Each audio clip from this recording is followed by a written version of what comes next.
ચોટીલામાં શહેર ભાજપ પરિવાર દ્વારા નવરાત્રિ મહોત્સવનું આયોજન કરવામાં આવ્યું। ચોટીલા શહેરમાં ભાજપ દ્વારા છેલ્લા 3 વર્ષથી નવરાત્રિનું આયોજન કરવામાં આવે છે। દર વર્ષની જેમ આ વર્ષે પણ શહેર ભાજપ દ્વારા ભવ્ય આયોજન કરવામાં આવ્યું। નવરાત્રિ મહોત્સવમાં સિંગર અંકિત બારોટ અને સલીમ જામ દ્વારા ગરબાની રમઝટ બોલાવવામાં આવી। ગરબાની રમઝટ સાથે ખેલૈયાઓ મન મૂકીને ઝૂમી ઉઠ્યા।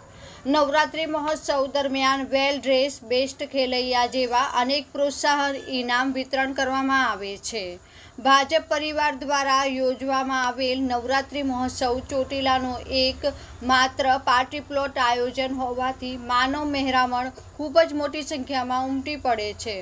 નવરાત્રિ મહોત્સવમાં સુરક્ષાને ધ્યાનમાં રાખી ફક્ત મહિલાઓને જ એન્ટ્રી આપવામાં આવે છે। નવરાત્રિ મહોત્સવમાં શહેર ભાજપ સાથે ચોટીલા પોલીસ પણ મહત્વનો ભાગ ભજવે છે।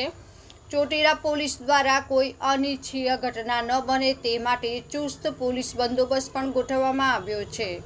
નવરાત્રિ મહોત્સવને સફળ બનાવવા માટે ભારતીય જનતા પાર્ટીના મોટાથી લઈને નાનામાં નાના કાર્યકર્તા દ્વારા તન મનથી જહેમત ઉઠાવવામાં આવી રહી છે। Bureau report, Samir Chandarana.